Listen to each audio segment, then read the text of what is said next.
What is up, everyone? I'm Skratch. Welcome to another Raid Shadow Legends video. Guys, I have some news about a couple of upcoming events. And we have the new Dwarf, the Faction Unity Champion.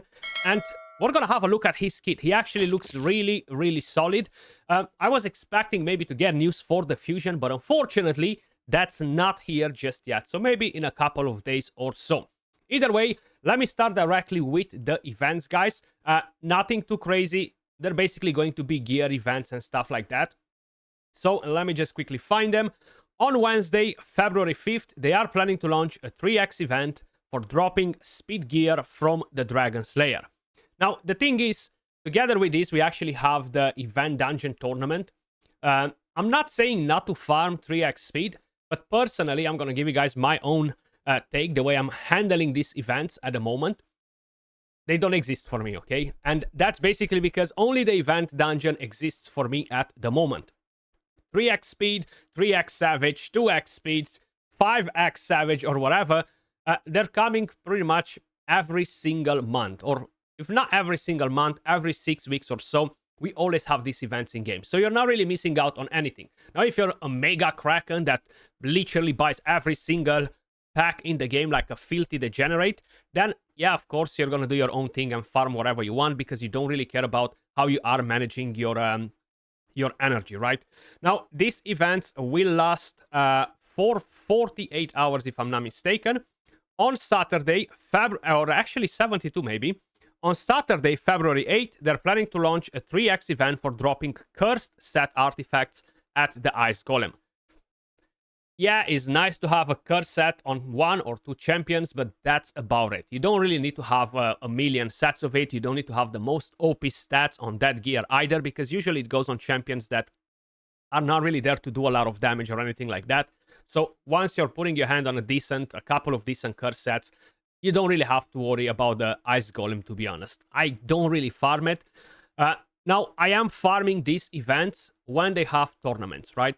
And by the looks of it, we will have a tournament right here, a dragon tournament, using only champions from specific factions, demon spawns, undead, dark elves, and night revenant. So I will farm the 3x speed, just enough to complete this tournament and get all of the milestone rewards, and that's about it. I would love, of course, to go ham on it and try to get first, second, or third place to get the materials, but to be honest, most likely I won't go too crazy on them. It really depends how tough is my competition. We have a Queen's Fury tournament that started today as well, guys. Decentish rewards. Once again, I'm definitely going to go ham on this one. Most likely, yes, for the first place, I will get the 75 materials from here and get another epic or a rare relic as usual. And then go and cry. The Soul Chase tournament has pretty good rewards as well. But to be honest, you need to open quite a lot of soulstones to get to the top right here, 2,500 points. Or, of course, if you're extremely lucky with 5 soulstones, you bang that up and you're getting the top rewards. But it's very unlikely. Either way, leaving all that on the side, we know for a fact that every single faction will have a faction unity champion. The last one that we had was the Night Revenant one, which is actually pretty interesting, very strong A2 skill. And that's Lo San Kelat. And the next one on the list is going to be the Dwarf. And then we have Shadowkins and we have the Sylvan Watchers. Now, I was really expecting to get a fusion, but hey, we got a kit for Admiral Blacktusk, so we're going to see what this champion is made of. And I'm definitely looking forward to test him. Hopefully, we're going to get him on the test server soon, so we can actually take him for a spin and see what this champion can actually do. So his Spirit Affinity support, don't expect damage out of it. With A1, Blacktusk's Axe, attacks one enemy, has a 40% chance of placing a stun debuff for 1 turn. This debuff cannot be resisted when this champion is attacking out of their active turn. So basically when he's not counter-attacking or ally attacking or anything like that. Pretty decent to have a guaranteed stun. I mean, that doesn't require accuracy. You still only have, what do we have? 60% chance to land the stun. So it's pretty good. Then we have the Captain's Orders, and this will be on a 3-turn cooldown fully booked. 3-turn cooldown. That's pretty awesome because it's an ally attack. Removes all debuffs from all allies, then teams up with all allies to attack a single enemy. The allies joining the attack will use their default skills. So this might be the very first ally attack champion that has a skill on a 3-turn cooldown. Correct me if I'm wrong, but I can't really recall any of them to be on a 3-turn cooldown. Pretty interesting. Then we have Defender of Skiran. Removes all buffs from a target enemy and places a stun debuff on them for 2 turns. Fills this champion's turn meter by 50%. Fills this champion's turn meter by an additional 10% for each buff removed from the target. So the more buffs you're removing from the target, the more turn meter he's going to get. Now, if you have one faction unity in the team, the buff removal and stun debuff cannot be resisted, which is really nice because all his kit revolves around not requiring accuracy, and that's pretty good. Then when you have 2 faction allies, resets the cooldown of this skill when an enemy is killed while under a stun debuff placed by this champion. Once again, pretty interesting to have this skill back on as soon as you kill somebody. I know so far it doesn't sound too interesting, but trust me, the passive is crazy. Then when you have 3 faction allies, allies deal double damage to targets under stun debuffs placed by this champion.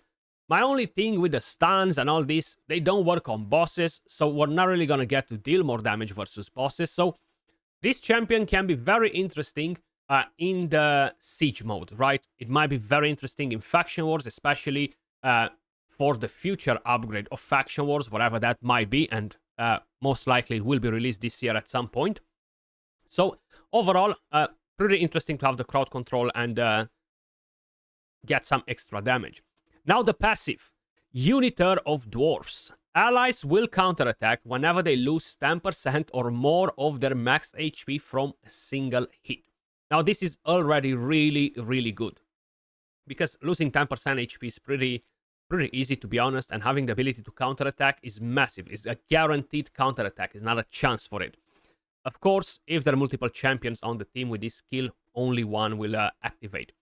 Then, when you have one faction ally, whenever an ally places a crowd control debuff, fills this champion's turn meter by 20%. Occurs once per skill, and once again, it only activates once if there are multiple champions like him in the team. With 2 faction allies, whenever an ally is attacked, has a 50% chance of placing a decreased resistance debuff and a 30% decreased speed debuff on the attacker for 1 turn. If the ally is under block damage, unkillable, ally protection, or stone skin buffs, the chance increases to 100%. If there are multiple champions, once again, only one will activate. 3 faction allies, and that's where the creme de la creme comes in play. At the start of each round, places a stone skin buff on all allies for 1 turn. This is absolutely crazy. The only champion in the game that actually puts a stone skin buff on your entire team, guys. So imagine, when you're going in any type of content, regardless if we're talking about PvE, waves, etc., or if we're talking about siege mode, or if we're talking about arena, this is going to be really powerful. Now, of course, for arena, building a team made only of dwarves is going to be really hard. We definitely need a very strong support / reviver for the dwarves to make it work. We do have damage dealers, we have Arnon in there, we have Tranda, so we do have a few options in terms of damage, but the main thing that's lacking for this faction is having a very good reviver. But either way, this is really strong. To be able to put stone skin on all of your team, you can build them however you guys want. You can build them on 6-piece merciless, 9-piece merciless, or different sets, and still gain this massive value out of him, because he's going to give you that stone skin buff. Then the aura increases ally accuracy in all battles by 60, and increases ally speed in all battles by 15%, which only works for the dwarves. So this is the next faction unity champion coming to the game, guys.